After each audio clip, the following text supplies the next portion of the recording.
আসসালামু আলাইকুম। আজকে আপনাদের সামনে এমন একটি ব্লগ নিয়ে হাজির হয়েছি। সচরাচর চট্টগ্রাম তথা বাংলাদেশের সব অঞ্চলেই এই রীতি চালু আছে। আমাদের মুসলিম সমাজে মানুষ যখন মারা যায় তখন 4 দিন অথবা 5 দিন পর একটা জিয়াফত নামে একটা অনুষ্ঠান করে থাকে, যেটা চট্টগ্রাম অঞ্চলে ফাতেহা বলে প্রচলিত।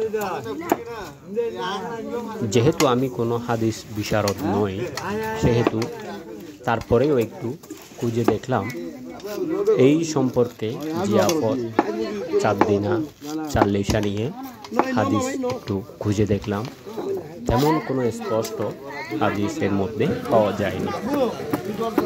2-1 আলেমের কাছে জিজ্ঞেস করলাম, তারপরেও এটা কোনো গুনাহের কাজ নয়, এটা বরং ইসআলে সোয়াবের নামে একটা অনুষ্ঠান করে থাকে। তার আত্মার মাগফিরাতের জন্য সবাই দোয়া করে। এই যে কিছু মিসকিন, কিছু লোকজনকে খাওয়াই এই ধরনের আয়োজনটা করে থাকে। কিন্তু আমাদের সমাজে এখনো পর্যন্ত এই রীতিকে নিয়ে কোনো একটা গ্রুপ এখনো পর্যন্ত দেখে যে এটা বিধা, এটা আসলে এখানে কোনো গুনাহের কাজ আমি এর মধ্যে দেখতে পাচ্ছি না। তবে এটা গরিবদেরকে খাওয়ানো, মৃত ব্যক্তির সৎকারে জারিয়া দেওয়ার জন্য এই কাজটা করে থাকে। সংক্ষেপে যদি আমি হাদিস থেকে একটা বলে থাকি, ইসলামে মৃতদের জন্য নির্দিষ্ট একটি দিন ঠিক করে 4 দিন 40 দিন ধরে আনুষ্ঠানিকভাবে জিয়াফত, খতমে মিলাদ করা হয়ে থাকে। বিশেষ করে সেটিকে রীতিগতভাবে করানো হয়ে থাকে।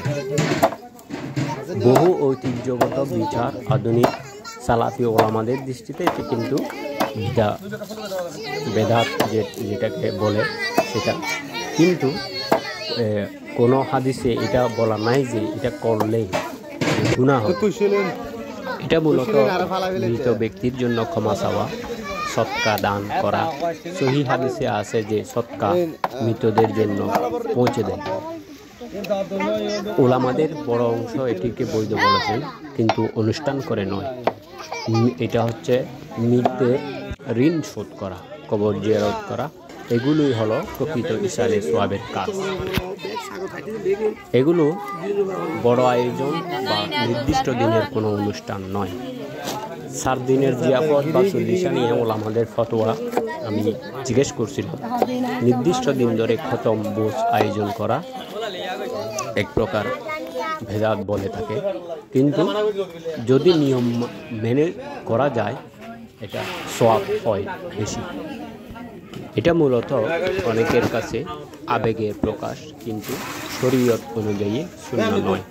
সমাজে পরে ধরে নেওয়া হয়েছে যে এটা ধর্ম, কিন্তু সম্পূর্ণ ঐতিহাসিক রীতি, হাদিস কিন্তু নয় এটা। তাহলে কি আমাদের এখন কি করা উচিত? সহজ নির্দেশনা যেটা আমরা আলেম ওলামাদের থেকে শিখেছি, জেনেছি, শুনেছি, এটা হচ্ছে মূলত মৃতদের জন্য দোয়া করা।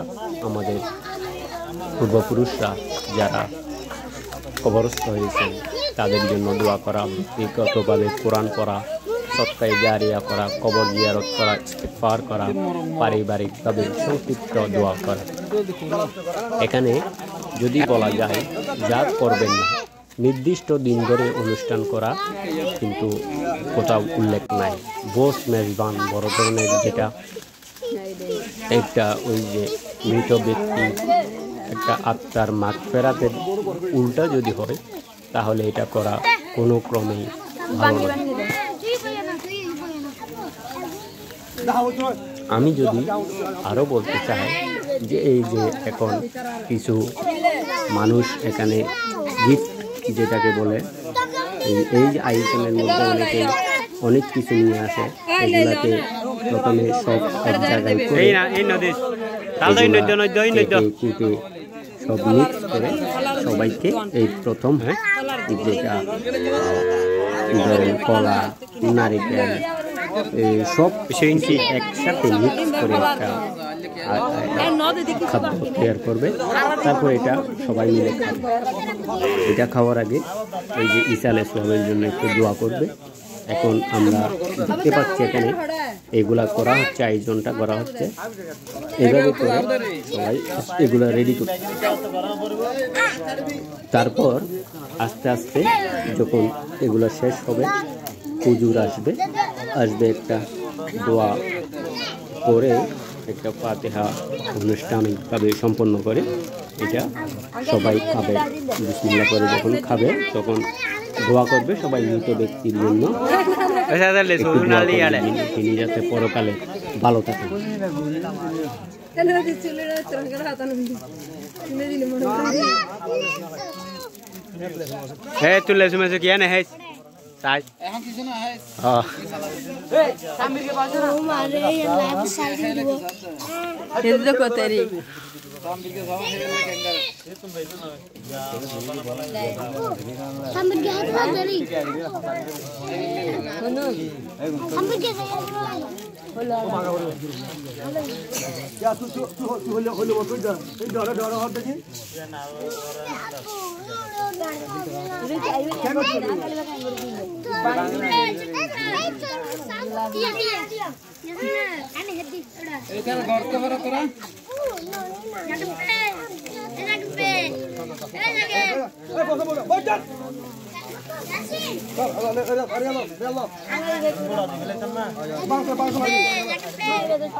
মিশিরি মিশিরি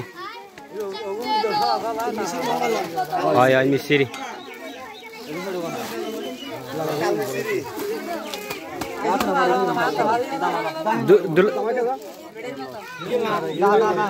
না দাদি হেন দাও না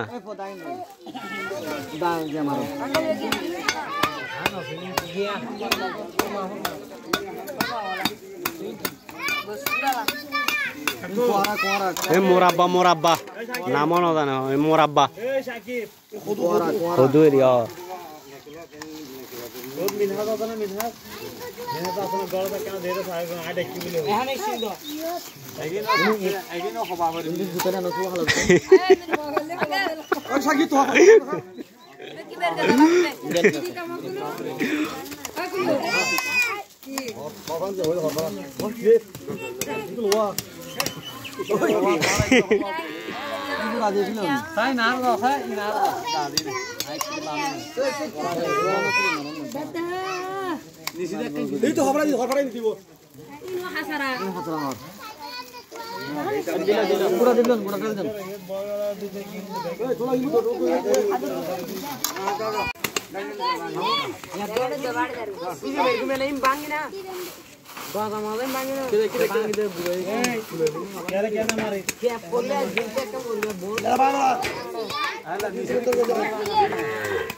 এই যে আমি একটা মাংস করে বেগিং মাংস করে মিষ্টি মিষ্টি কিলো ছিল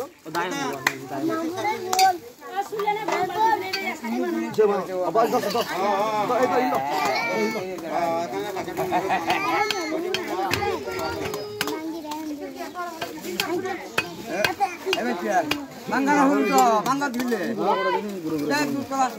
ও বিস্কুট ভাঙি দিবি আর মলম ভাঙা পড়বে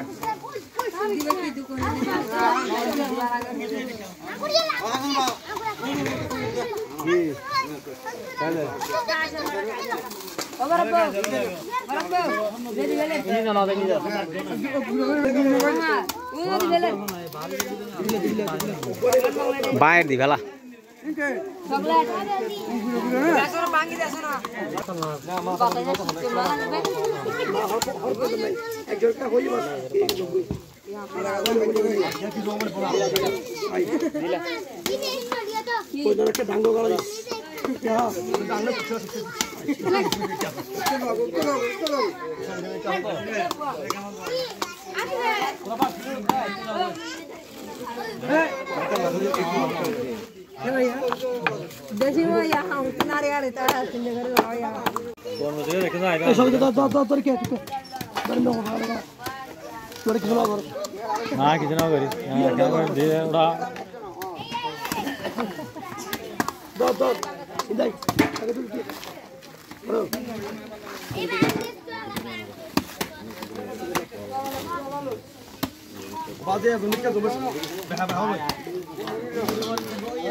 यार रे आधा हड़ा है बड़ा बड़ा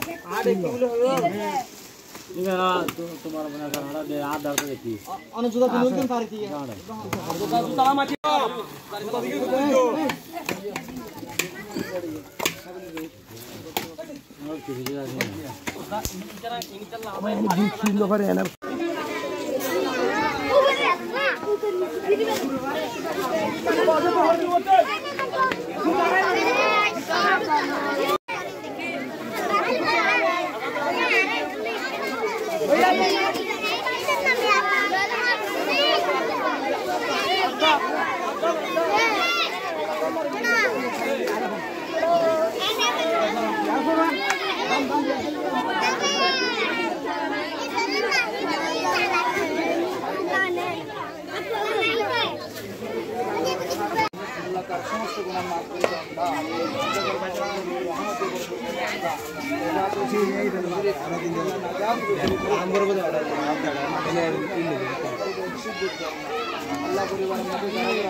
करो करो